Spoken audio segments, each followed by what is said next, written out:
Welcome to Royal Secrets. Queen's tender act for Princess Charlotte, which permanently altered the royal family's the longest reigning monarch in British history, Queen Elizabeth II, left a lasting legacy, and the country is currently in a state of mourning. She passed away at the age of 96.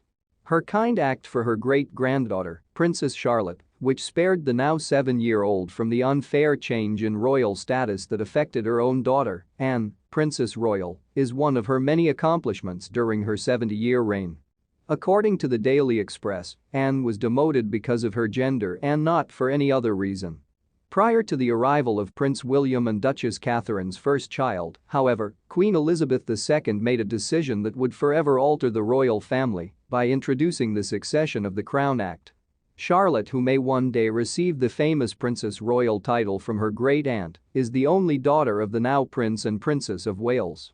Her older brother Prince George, who is now second in line to the throne, and younger brother Prince Louis, make up the couple's 3 children. When Princess Anne, Queen Elizabeth II's second child, was born, she encountered the same situation.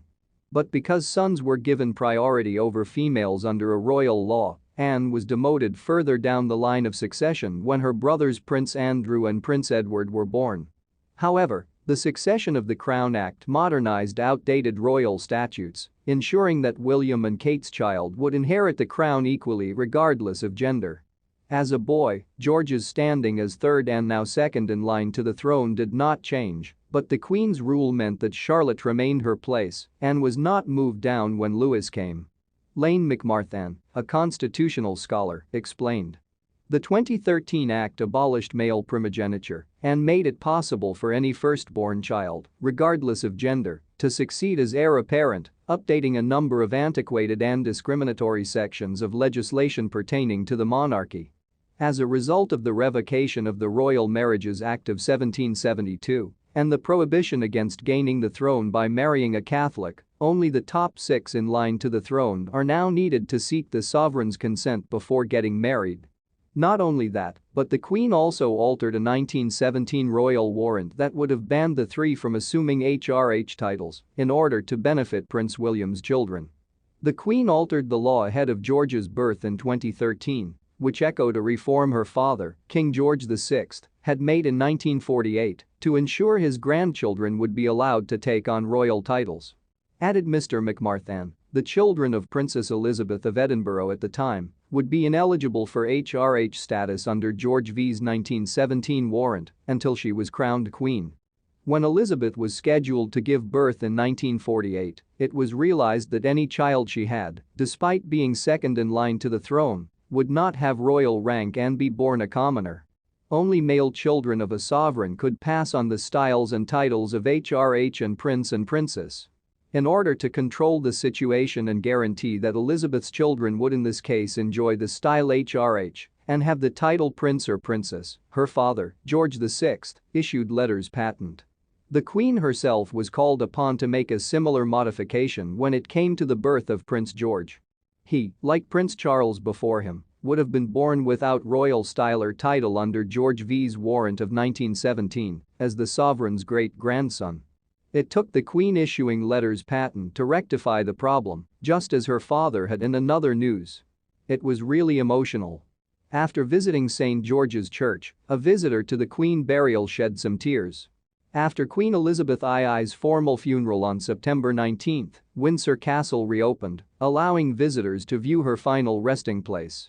Today, as thousands of Britons visit the Queen's final resting place at St. George's Chapel, Windsor Castle reopened to the public. She was interred with her husband, Prince Philip, as well as her parents, sister, and mother. Buckingham Palace released a photo of the ledger stone that marks the spot where the family are buried. Elizabeth 1900 to 2002 and George VI 1895 to 1952 are listed, then Elizabeth II 1926 to 2022 and Philip 1921 to 2021, which are followed by a Metal Garter star.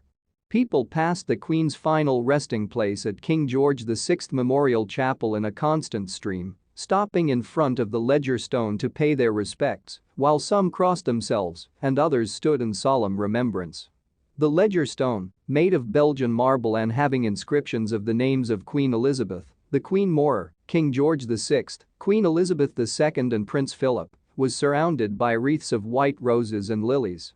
One royal fan, Deborah Bullard, 65, from North Carolina, was visiting Windsor Castle as part of a 7-week trip to the UK. "I just love the royal family," the retired teacher stated as she stood in line to enter St. George's Chapel. Ms. Bullard said that Princess Diana's 1981 marriage to Prince Charles was the catalyst for her admiration of the royal family. "That's what piqued my interest," she continued, "since Diana was young and vibrant, a teacher, and naive when she joined the royal family. Camilla has grown on me a little bit." On Queen Elizabeth II's death, Ms. Bullard said, "It wasn't a tragedy like Diana's. After the celebrations in June, it was almost, not like it was time, but almost like it had come full circle." Anne Daly and Grace Gothard, who boarded the 5:07 a.m. train from Cardiff, were in the front of the line to enter Windsor Castle. Prior to Her Majesty's funeral, the devoted couple was both second and third in line to view the Queen laying in state at Westminster Hall. As mourners poured in to pay their respects to the late monarch, the castle anticipated an increase in visitors. People waited in a huge line that wrapped around St. George's Chapel to pass the Queen's final resting place.